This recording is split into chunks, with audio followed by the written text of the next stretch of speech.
BlueHost versus SiteGround. Between BlueHost and SiteGround, there is definitely a winner in our book at Nook. You'll want to choose rightly from the start. It's best to avoid having frustration over service times or storage space when you'll know how much is needed beforehand. SiteGround was founded in 2004 in Bulgaria, BlueHost in 2003 in Utah. And SiteGround has less popularity, with BlueHost's sales reach being larger over time. Popular is not necessarily better, of course. For you perhaps, some study is in order to help determine what's needed. Both hosting platforms are not altogether expensive. After all, making a business in the offline brick-and-mortar world is where costs really begin to add up. For beginning online business, which site hosting company is best to go with? What features are great to have? What should concerns be for daily processes? Which one is cleaner or has the better panel system? And now for 10 comparisons between SiteGround and BlueHost. Let's go over similarities and differences between both of these services. 1. Easy to use. SiteGround is easier to use overall, having perhaps a more beginner-friendly approach. Usability is a very important factor with them for the end-user base. 2. Storage space.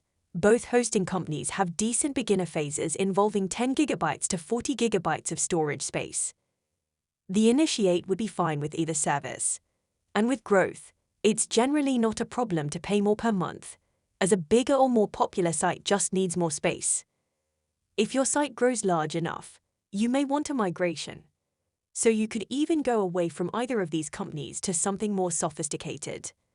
Here's a counterbalance to the storage issue. 3. Site backup. SiteGround keeps backups nicely, with the previous 30 days in case something bad happens.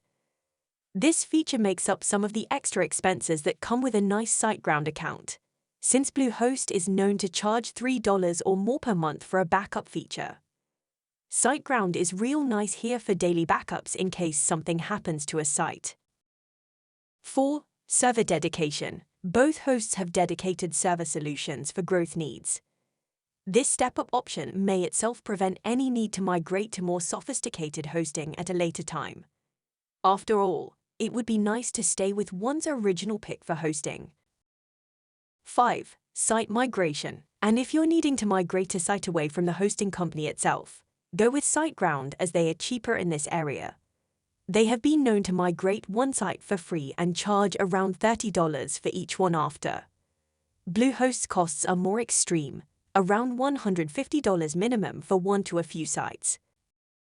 6. Site staging. Between the two hosts, actually both offer middle and upper tier plans that come with a staging area.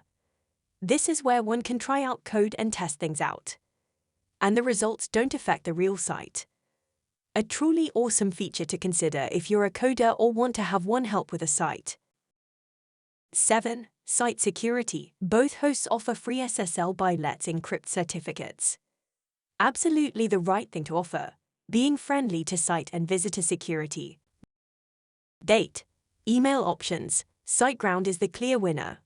Both offer many email accounts if needed. SiteGround offers all plans that come with the unlimited email option. BlueHost comes with unlimited, except for the basic plan, which allows around 5 email accounts. 9. Service response. Important when considering a service in this area, it's all about support. As a beginner or intermediate website owner, when questions or troubles arise, you'd probably want to have quick response times. One company shines in this area while the other lags drastically. BlueHost can take 2 to 3 days to respond sometimes, even to basic concerns. Even if paying only a few extra bucks yearly, having peace of mind knowing the SiteGround support team is there can make a huge difference over time. If you're familiar with the admin panel, transferring domains, technological issues and other hosting concerns, maybe BlueHost is fine. If you're okay with spending an extra $50 to $100 yearly, then SiteGround is the better option. How much is your time worth? If you were to spend one full day each year on technological issues, would saving $50 to $100 be worth it? 10. Speed and uptime. SiteGround has been known to have more servers, around a 5-to-1 ratio versus BlueHost. This can mean more uptime and overall faster speeds. These couple reasons are enough alone for paying more, should service not be deemed important. Again, having servers close by to the visitor can greatly enhance speed and site functioning. In modern times, people are impatient and absolutely leave sites that load too slow. The difference between 1 second and 2 to 5 seconds in load time can be tremendous in opportunities lost. Be smart and pay a bit more for the right hosting. You won't be disappointed with the speed quality of SiteGround. Time and time again, BlueHost is outperformed by its more robust competitor. This includes uptime, how long a site stays live without any interruptions. Both are strong here, but there are advantages of uptime with SiteGround. Thank you for listening. Now, for staying this long, here is one bonus tactic you could consider. One tactic to think about is if you want a couple of sites. One could be hosted on SiteGround and the other at BlueHost. Get the domain names at Namecheap since they are cheap and reliable. Then point each of the two to the different host servers. This is a tactic to watch expenses, since Namecheap is truly cheaper than getting domains at the domain hosting companies in general. Secondly, you could compare yourself which one is to be preferred for the future, dropping the alternate host after 1 year, yet holding both domains into the future.